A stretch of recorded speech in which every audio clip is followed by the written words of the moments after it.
Good evening, ladies. Thank you very much for the opportunity to make a presentation to you. I have to tell you what Breakfast for Learning is about, what it does, and hopefully how we can spend some extra funding. Basically, Breakfast for Learning, or BFL for short, is the first and its largest charity in Canada focusing on child nutrition.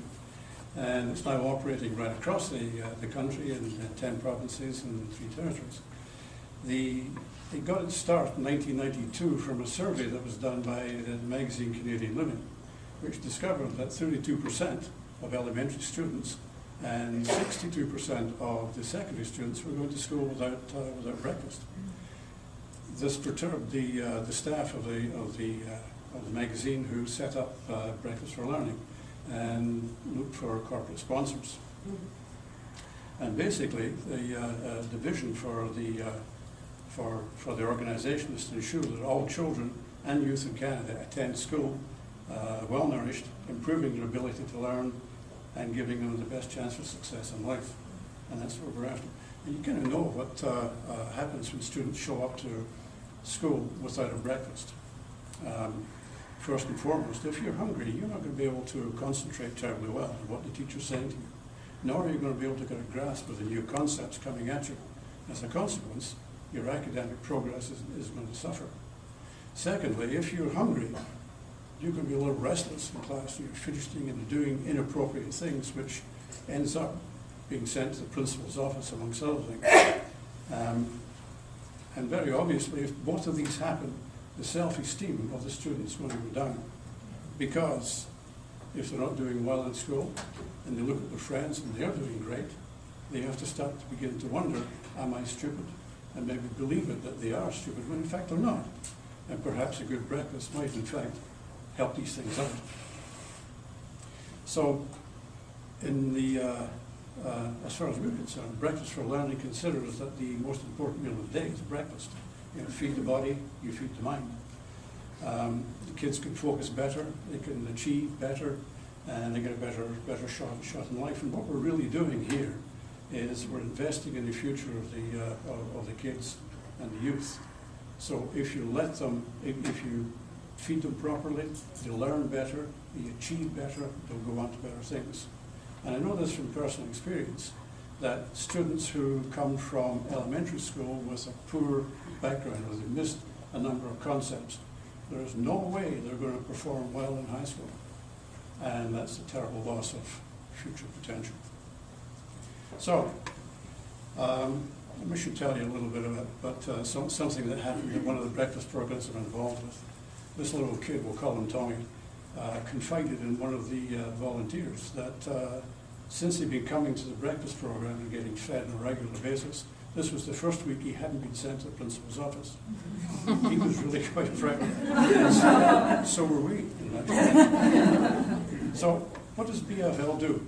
Well, basically, you're in the business of redistributing wealth.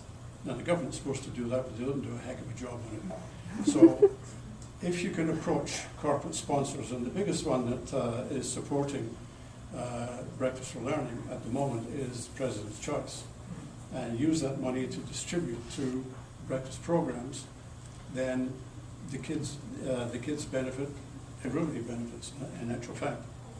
Just to give you some idea of the amount of money involved, in 2011, Breakfast for Learning distributed 4.3 million. Of that, Nova Scotia's share was 165,000. Last year, the Nova Scotia share went up to 260,000. Now that sounds like a fair bit of money, but across the province, there are 360 breakfast programs, only half of which Breakfast for Learning actually funds, in fact. And that funding only amounts to 10% of the operating costs of the breakfast program. The breakfast programs also get a grant from the government, which was never intended to completely look after the costs.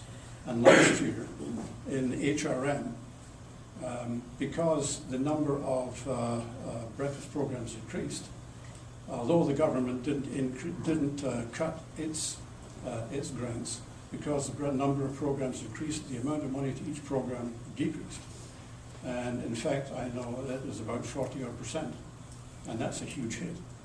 So the money that comes from Breakfast for Learning is really quite crucial to making sure that these programs remain in existence and that they can contribute to the future welfare of the kids. Within the local HRM, we probably service about 35 breakfast programs, but also snack programs and lunch programs as well. So you're serving 2,500 kids basically, and they get about 480,000 meals in the course of a year, and that's a lot. If we got some extra funds, then what we'd like to do is to increase the amount that goes to each school so that the breakfast programs can continue to operate and provide good nutrition to the kids. We'd also like to improve the number of breakfast programs that we help out. As I said, we only actually fund maybe half of the number in the whole of Nova Scotia. And we don't service them all within the HRM also. There's a number of reasons for that. Sometimes they don't apply for whatever reason. Perhaps they only offer breakfast once a week, which doesn't fit the criteria for any grants. But if we can get more money to them, perhaps they can operate more frequently. As I said, if we can do this, then everybody benefits from the exercise. And that's basically where we are.